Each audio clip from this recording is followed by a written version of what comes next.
One of the problems that you have if you are Meghan Markle is you're full of contradictions, right? You do one thing, say another. And this is the problem, and this truly is the reason why Netflix have decided to just simply cut all ties. Part of me, as I've often said, I like to consider myself to be a fair and balanced person. And the bottom line is, when you've had those wonderful opportunities, and at the start of the year, do not forget, of course, Meghan pointed out to all and sundry that she got this new business partner. And that business partner was one of the biggest movers and shakers in the world, Netflix. They didn't just want to make programs, no, they wanted to be in business with her.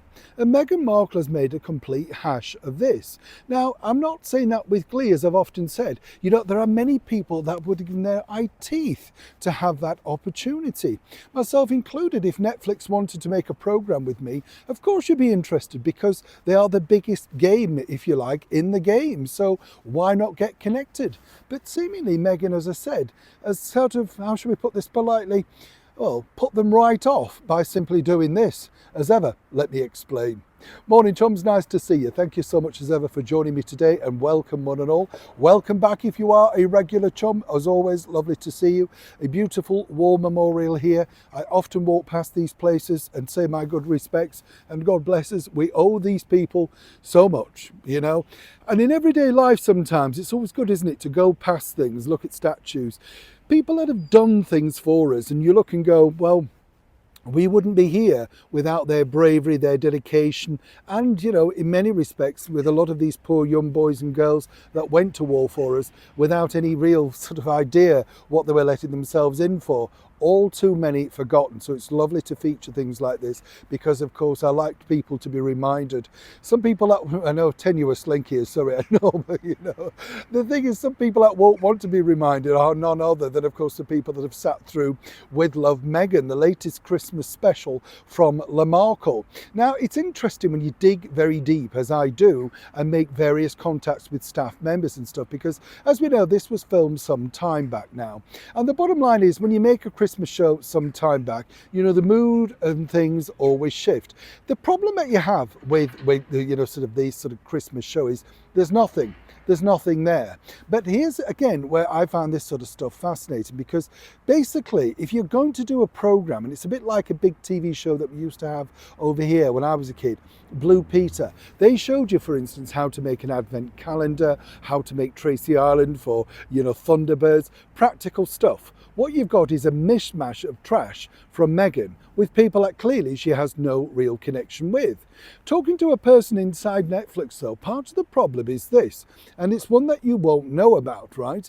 This is because, as we know, Meghan is a detailed freak and wants to be known as the executive producer.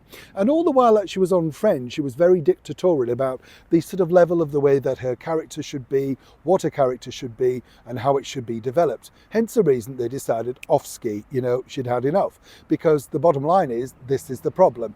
These people like to dictate. Meghan Markle also wrote the script for With Love Meghan. It was her idea, her narrative, her vision, the sort of things that she keeps like to say time and time again. So the banal things that people were asking her were actually questions that she'd put together. And I think the worst bit really for me was Naomi, the tennis ace, who clearly and very obviously had never met Meghan Markle before. And you would have thought they may have spent a little time having a coffee, maybe in the green room, going through it. You can see this was a cold, dead, hard-hitting roll camera. Let's see where it goes. It goes nowhere, right? Because clearly Naomi could not wait to get out of the room. I mean, it was just very, very clear. The rest of it is inanities, sort of people coming in. Oh, it's great, wonderful. Oh, I love crafting. But it's not showing us anything. It's not showing you how to have that ideal Christmas. And many, many times Meghan leans in to English traditions, apparently traditions that she couldn't abide while she was over here inside the monarchy. You get the picture. But the biggest thing that they told me behind the scenes at Netflix, and it's one that's very, very obvious when you think about it, in fact, is she brought her children on a number of days of, the filming.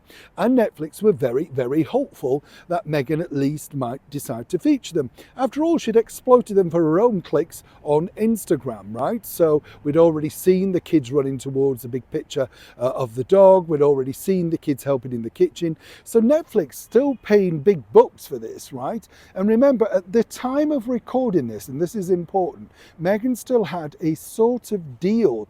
So everything really hinged on it. Now, wouldn't you have thought, get a script editor in, get the best stars? Now, apparently, basically, Meghan promised big stars. And what truly happened was, at the time of filming, either the stars were on tour, they were out busy, or you know what it's like when they sniff a failure, suddenly unavailable. So people like Nachos, remember him from the Polo series? He was a little busy, right? Mariah Carey, yeah, busy making an album, you know, the sort of thing. So everybody that she kind of hoped to hook in, well, didn't happen. And then they decided, well, what about family friends? What about your mother? No, the mother, no, she's too busy. You start to begin to feel a bit sorry for her in many respects because, you know, truly the only person she could hoist back into this was her husband, Harry. And even he didn't look too pleased with the salad that she was making.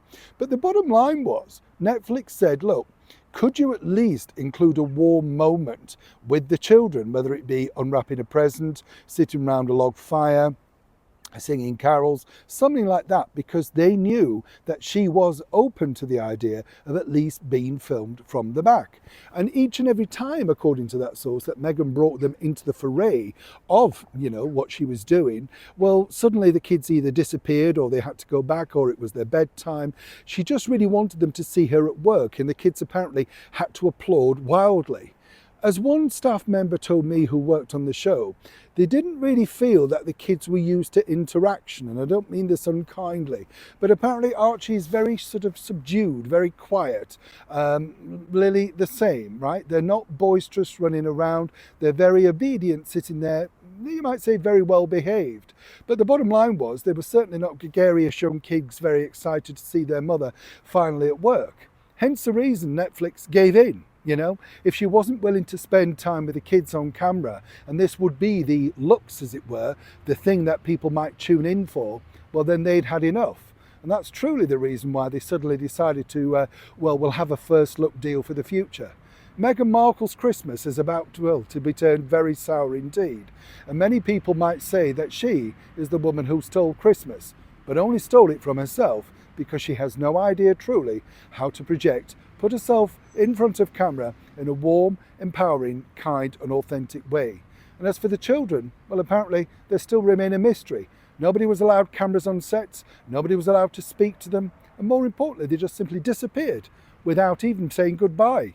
How strange is that? Neil Sean in the very heart of the United Kingdom.